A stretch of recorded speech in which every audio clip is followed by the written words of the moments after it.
Have you ever wondered, was Yahweh only known to Israel? Or could it be that his name, his presence, and his worship reached people long before the nation of Israel even existed? Think about it.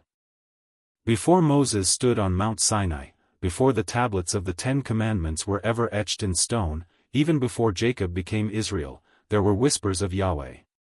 So, who were these ancient people who knew his name?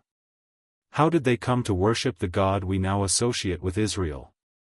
And what does this tell us about God's bigger plan for humanity, a plan that stretches beyond borders, nations, and timelines? This is the mystery of the worship of Yahweh before Israel.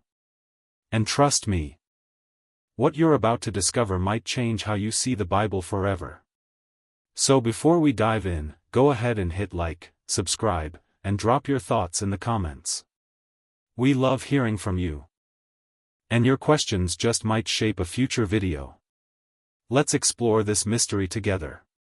Alright, let's start at the heart of it all. Who is Yahweh? You might remember the powerful moment in Exodus 3. Moses stands before the burning bush, trembling, unsure, and full of questions. And he asks something so human, "What is your name?" And God answers with a phrase that still sends chills down the spine, "I am who I am," Exodus 3 verse 14. It's deep, eternal, unshakable. Then, in the very next verse, God tells Moses, "Say this to the people of Israel, Yahweh, the God of your ancestors, the God of Abraham, the God of Isaac, and the God of Jacob, has sent me to you," Exodus 3 verse 15. Now, pause right there. Did you catch that? The God of your ancestors. Meaning, this wasn't the first time people had heard of Yahweh.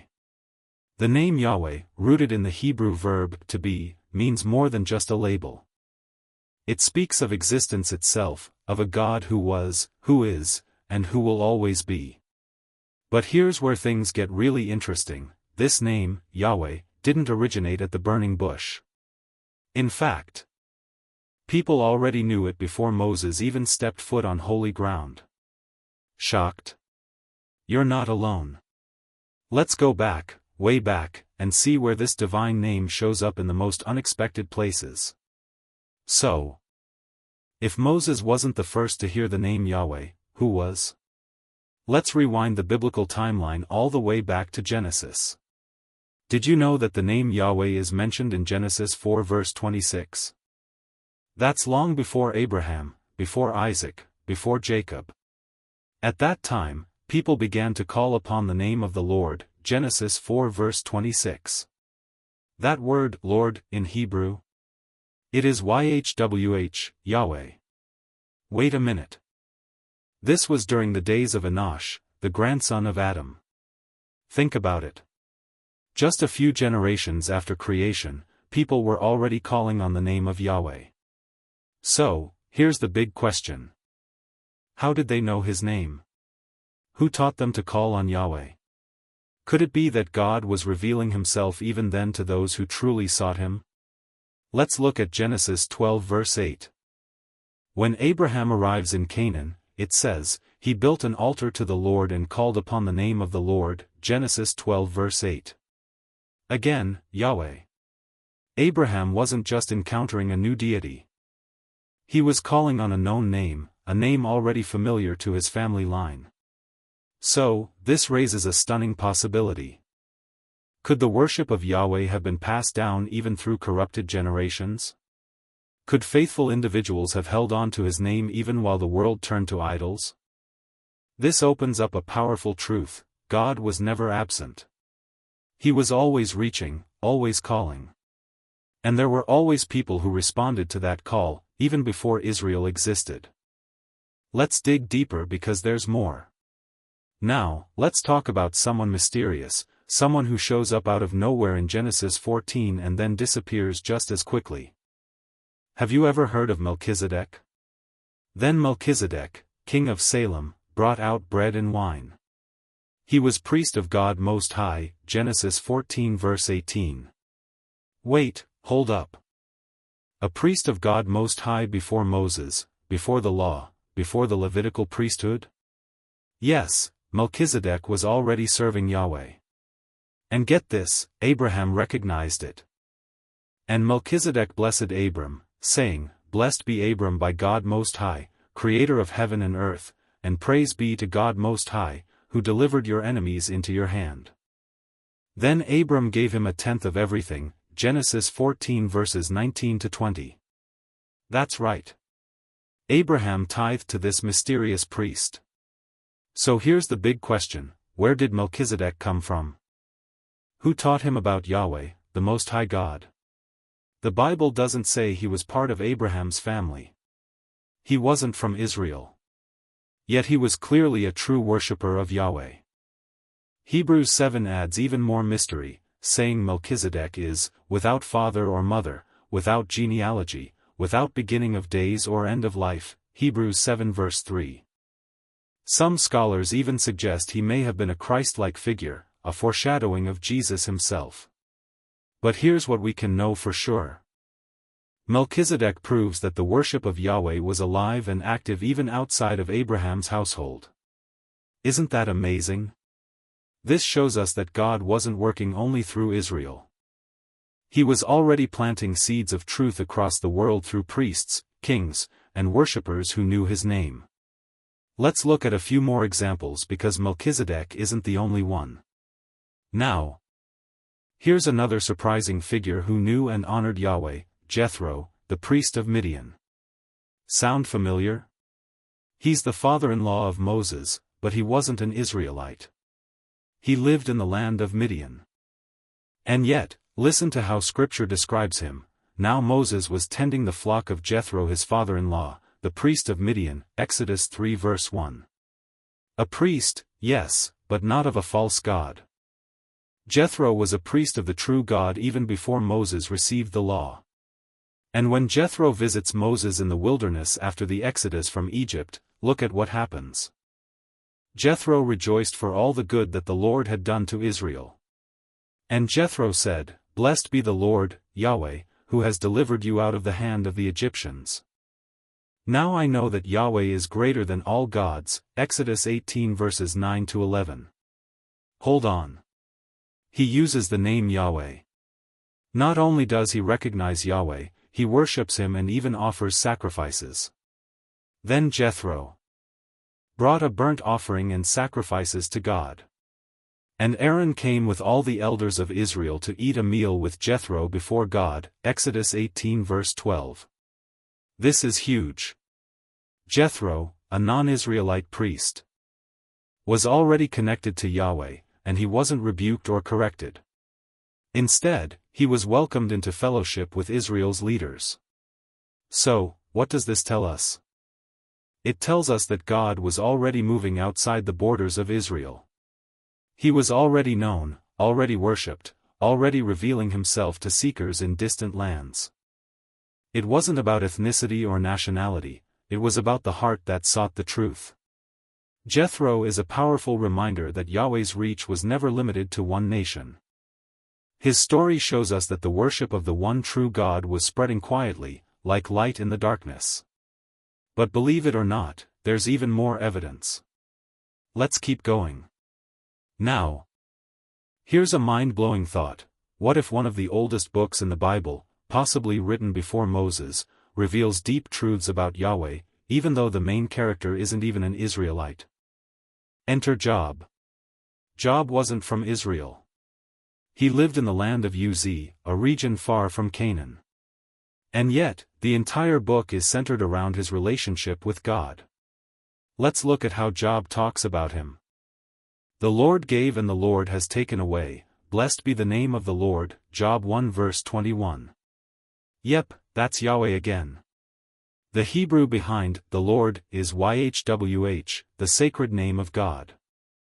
And throughout the book, Job refers to God not just as a distant deity, but as a personal, righteous, and sovereign Lord. He longs to speak with him, plead his case, and even declares in faith, I know that my Redeemer lives, and that in the end he will stand on the earth, Job 19 verse 25. That's powerful. So what does this tell us? Job had a real, intimate knowledge of God, not as a tribal deity, not as one God among many, but as the living Redeemer.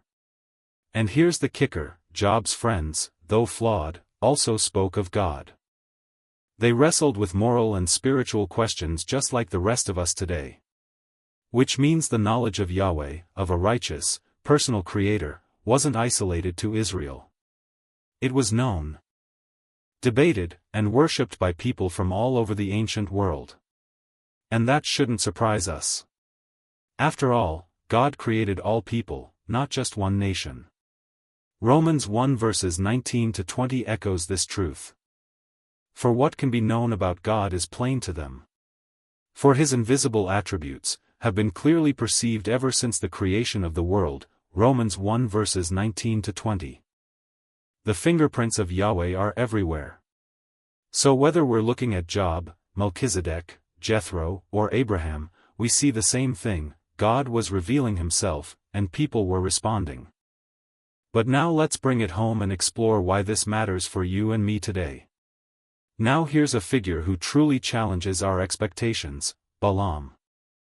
He's one of the most puzzling characters in the Bible, a man outside of Israel with questionable motives, and yet somehow he's able to hear directly from Yahweh. Let's take a closer look. And God came to Balaam and said, "Who are these men with you?" Numbers 22:9.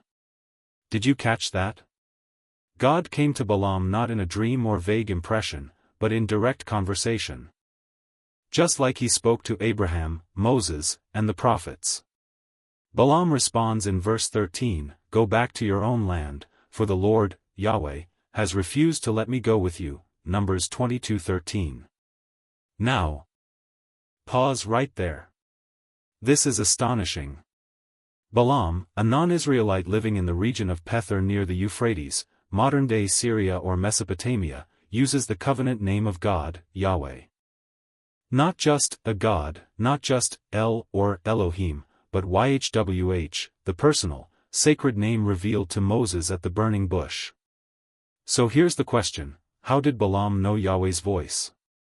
How did he learn to recognize it so much so that he obeyed his command, at least initially?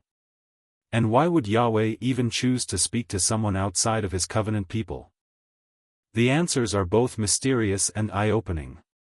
While Balaam ultimately proves to be greedy, prideful, and spiritually compromised, as later described in 2 Peter 2 verse 15 and Revelation 2 verse 14.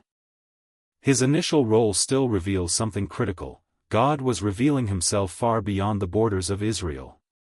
His name, his voice, his power were known even to Gentile prophets.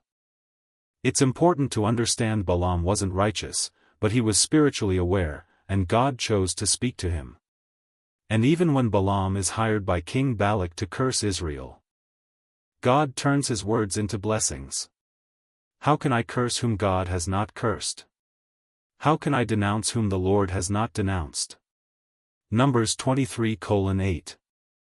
Balaam ends up declaring some of the most beautiful prophecies about Israel's future, including a messianic vision: "I see him, but not now, I behold him, but not near. A star shall come out of Jacob, and a scepter shall rise out of Israel." Numbers 24:17. That's right. This flawed, foreign prophet is used to proclaim a vision of Jesus, the coming king. It's messy. It's complicated. But it shows us something powerful: Yahweh's voice is not limited by location, lineage, or human plans. Even when people try to manipulate God for personal gain, his purposes still prevail. And Balaam's story reminds us that God has always had a global agenda. He was revealing himself long before Israel became a nation and long after. The real question is, are we listening? So, after everything we've uncovered, let's ask the big question: why does this matter? Why is it important to know that Yahweh was worshipped long before Israel and that his name was known to people like Job, Melchizedek, Jethro, Balaam, and others? Here's why. Because it reminds us that God's heart has always been for the whole world, not just one tribe, not just one family, not just one nation. From the very beginning, Yahweh was making himself known to anyone who would seek him.